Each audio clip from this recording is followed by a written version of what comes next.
নমস্কার বন্ধুরা, আপনাদের সকলকে আবার আমার চ্যানেলে স্বাগত জানাই। আজকে আমি আপনাদের কার্তিক মাসের অন্যতম একটি পৌরাণিক কাহিনী ধর্মরাজের কাহিনী শোনাব।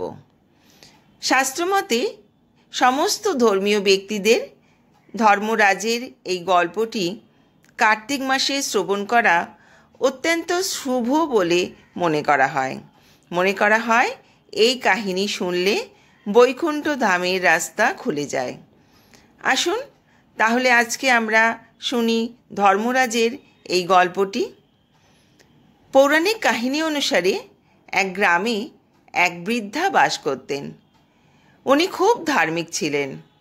সারা জীবন ধর্ম আচরণ, পূজা অর্চনার মাধ্যমে জীবন অতিবাহিত করেছিলেন। যখন তার জীবনের অন্তিম সময় আসে তখন যমদূত তাকে নিতে আসে। বৃদ্ধা তখন ওই যমদূতদের সঙ্গে স্বর্গের পথে রওনা দেন। রাস্তা দিয়ে যেতে যেতে পথে একটা গভীর নদীর কাছে এসে তারা দাঁড়ান। বৃদ্ধা দাঁড়িয়ে পড়তে যমদূত বৃদ্ধাকে জিজ্ঞাসা করলেন, মাতা, আপনি কি কখনো গোদান করেছেন? বৃদ্ধা খানিকক্ষণ চোখ বন্ধ রেখে শ্রদ্ধার সঙ্গে গরুর ধ্যান করলেন, আর সঙ্গে সঙ্গেই সেখানে এসে উপস্থিত হলো একটি গরু। বৃদ্ধা ওই গরুটির লেজ ধরে গভীর নদী অনায়াসে পার করে চলে গেলেন। কিছুটা পথ যাওয়ার পরে কয়েকটা কুকুর এসে তাদের পথ আটকায়। যমদূত বৃদ্ধাকে জিজ্ঞাসা করে, মাতা, আপনি কি কখনো কুকুরদের খেতে দিয়েছিলেন? বৃদ্ধা কুকুরগুলোর দিকে তাকাতেই কুকুরগুলো পথ ছেড়ে দেয়। আবার বৃদ্ধা যমদূতদের সঙ্গে হাঁটতে শুরু করে। এবার কয়েকটা কাক এসে ওদের মাথার উপরে উড়তে থাকে আর ডাকতে থাকে। এই দেখে যমদূত বৃদ্ধাকে প্রশ্ন করে, মাতা, আপনি কি কখনো কোনো ব্রাহ্মণ কন্যার মাথায় তেল লাগিয়ে দিয়েছিলেন?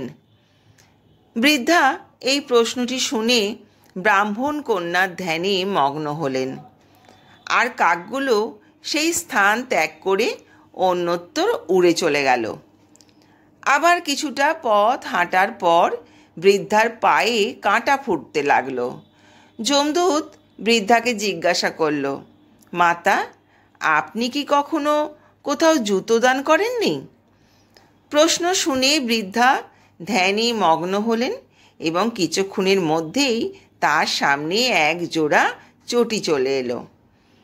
বৃদ্ধা যমদূতদের সঙ্গে হাঁটতে শুরু করলো। শেষ পর্যন্ত তারা স্বর্গের সামনে এসে পৌঁছলে দেখে স্বর্গের দরজা বন্ধ। চিত্রগুপ্ত যমরাজকে জিজ্ঞাসা করল, আপনি কাকে সঙ্গে করে নিয়ে এসেছেন? যমদূত বললেন, এই বৃদ্ধা জীবিতকালে অনেক দান করেছেন, পূজা যাগযজ্ঞের মাধ্যমে জীবন অতিবাহিত করেছেন, কিন্তু কখনো ধর্মরাজের জন্য কিছু করেননি। এই জন্যই এই বৃদ্ধার সামনে স্বর্গের দরজা বন্ধ।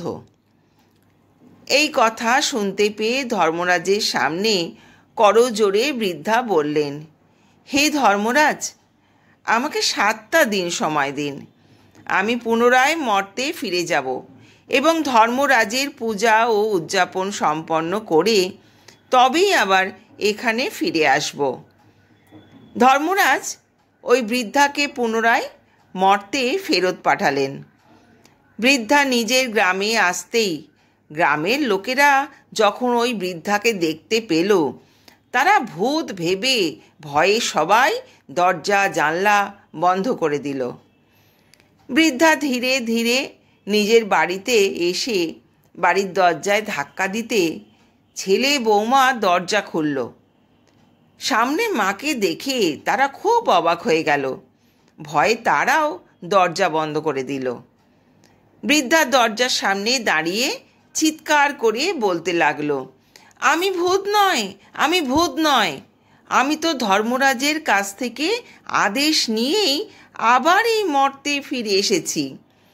আমি 7 দিনের সময় নিয়ে এসেছি, এই সময়ের মধ্যে আমি ধর্মরাজের পূজা ও ব্রত পালন করব, যাতে ফিরে গেলে আমার জন্য স্বর্গের রাস্তা খোলা থাকে। এই কথা শুনে তার ছেলে দরজা খুলে দিল এবং পূজার সমস্ত ব্যবস্থা করল। বৃদ্ধা তখন নিজের বাড়িতে ধর্মরাজের পূজা করল এবং ছেলে বৌমাকে ধর্মরাজের ব্রত কথা পাঠ করে শোনালো। এরপরে বৃদ্ধা ওই গ্রামের আশেপাশের বাড়ির লোকেদেরও ধর্মরাজের পূজার মাহাত্ম্য পাঠ করে শোনাতে শুরু করলো। এইভাবে 7 দিন বৃদ্ধা বিধি বিধান মেনে পুজো সম্পন্ন করে উদযাপন পালন করল। 7 দিন কেটে যাবার পর ধর্মরাজ বৃদ্ধার উদ্দেশ্যে স্বর্গ থেকে পুষ্পরথ পাঠান বৃদ্ধাকে নিয়ে যাওয়ার জন্য। স্বর্গ থেকে পুষ্পরথ এসেছে দেখে গ্রামবাসীরা সবাই তাতে করে স্বর্গে যাওয়ার জন্য উদ্যত হলো। বৃদ্ধা তখন তাদের বলল, তোমরা এই রথে করে সবাই মিলে কোথায় যাবে? তোমরা তো কেউ ধর্মরাজের ব্রত পালন করনি। আমার প্রতিবেশী যারা ধর্মরাজের পুজো করেছে এবং ব্রত পালন করেছে তারাই আমার সাথে এই পুষ্প রথে করে স্বর্গে যেতে পারবে। তখন সমস্ত গ্রামবাসী ওই বৃদ্ধাকে ঘিরে ধরে ধর্মরাজের ব্রত কথা শোনানোর জন্য অনুরোধ করে। বৃদ্ধা গ্রামবাসীদের ধর্মরাজের ব্রত কথা পাঠ করে শ্রবণ করান। তখন সমস্ত গ্রামবাসী ওই পুষ্প রথে করে স্বর্গের উদ্দেশ্যে রওনা দেন। স্বর্গে ধর্মরাজ বলেন, আমি তো কেবলমাত্র বৃদ্ধাকে নিয়ে আসার জন্যই পুষ্পরথ পাঠিয়েছিলাম। উত্তরে বৃদ্ধা বললেন, হে ধর্মরাজ, আমি আমার জীবনে যা পুণ্য করেছি তার অর্ধেক আপনি এই গ্রামবাসীদের দিয়ে দিন এবং তাদের স্বর্গে যাওয়ার অনুমতি দিন। তখন ধর্মরাজ সমস্ত গ্রামবাসীকে স্বর্গে যাওয়ার অনুমতি দিলেন। হে ধর্মরাজ, আপনি যেভাবে ওই বৃদ্ধা এবং গ্রামবাসীদের স্বর্গে যাওয়ার জন্য অনুমতি দিয়েছেন, সেই রকম আমাদের সকলকেও স্বর্গে যাওয়ার অনুমতি দিন। বন্ধুরা, গল্পটা আপনাদের কেমন লাগলো কমেন্ট করে জানাবেন। যদি ভালো লাগে তবে শেয়ার করে অন্যান্যদের শোনার সুযোগ করে দেবেন। সবাই সুস্থ থাকবেন, ভালো থাকবেন। ধন্যবাদ।